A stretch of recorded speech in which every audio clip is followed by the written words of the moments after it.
Hello guys, this is Apologetics, and today's video, this is gonna be a short tutorial on something that can help you in textual criticism or in examining manuscripts of the Masoretic texts. Today I'm gonna show you how to identify verses easily in the Masoretic texts, especially the Leningrad Codex.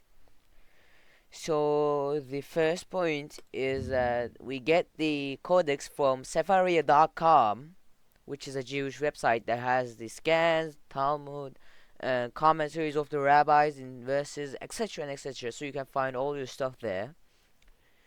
So the thing is, when the website gives you the scans of the manuscripts, it doesn't have any transcription or anything that can help you to lead it that can lead you to find it easier. So there's nothing, unless if you know Hebrew language, there's nothing that can help you in this website. It just gives you the manuscript and says it's in there, but I will not tell you which column, which I don't know, like where is it, and does it even have like the most of it, or does it even have like erased text or corrected text. So all the old work is on you. But it took me long ways to find an easy way to identify certain verses that you're looking for. So the thing is, here, for example, this is Deuteronomy chapter 33 with a little bit of spices of 32. So, in here, as you can see, there's nothing in this text that can help me find my verses, find the chapters, but actually there is. The thing is, first point is to identify verses. For example, let me just go to the Safari real quick. For example, if we wait a minute, some accident occurred and the page closed. For example, if we go to Deuteronomy, so the first verses of a chapter, the starting verses are really easy because in the codex it leaves remarks, it leaves a little bit blank space that has your word starts a new chapter. As you can see here, it says 33. Also, a bit of a reminder after this video, I just realized I forgot one point. In some chapters or in some books, there is little markings that suggest the end of that verse.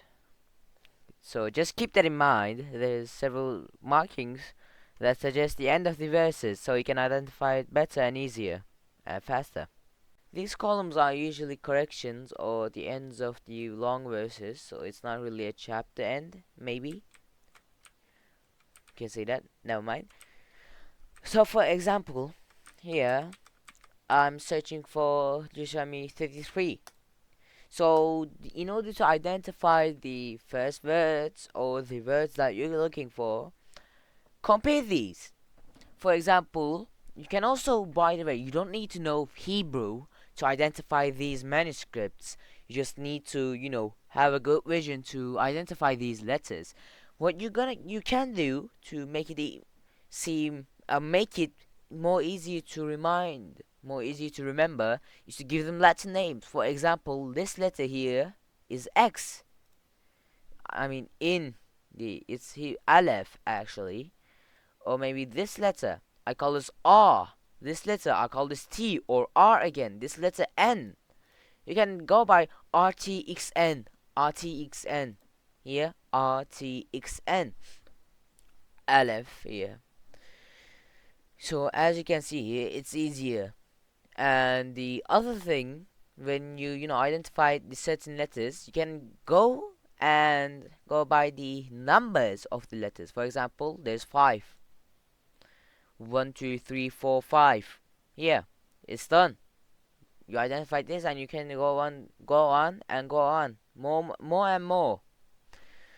The thing is that if it's in the middles, like here, you can, and you don't know which column it is, and you don't have much time, or you're just lazy, the thing you can do is to firstly check if it's close to the end of the chapter. If it is, you can just look at the second blank space. If it's not, you can go to the middle ones and go to the end. If the end is near, that means it's either in the last column or in the middle column in the bottom parts. And if the manuscript is a bit long, because there's longer manuscripts and shorter ones like this is actually pretty short. And if you want to know, if it's recedes or not, or if it's closer to this part, go to the enders. Because when you go to the end parts, I don't think it will happen in these, but the resources in manuscript, it shows two, which is continuous ones. I think it's not in here, so let's just go a little bit. Yeah, look, it just changes, as you can see. So the website gives you correct ones, but it changes. And there's sometimes two manuscripts. The first one, the one before the other, is the first half, or a few letters in the first words, the first sentences, and the other one is the remainings. So here, maybe I'm identifying the word Yahweh in Deuteronomy chapter 33, verse 2. By the way, there's gonna be a refutation to this argument of being in Muhammad.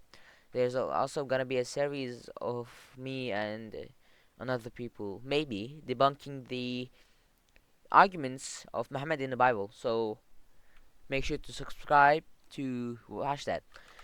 So what I'm gonna do is to identify the word Yahweh.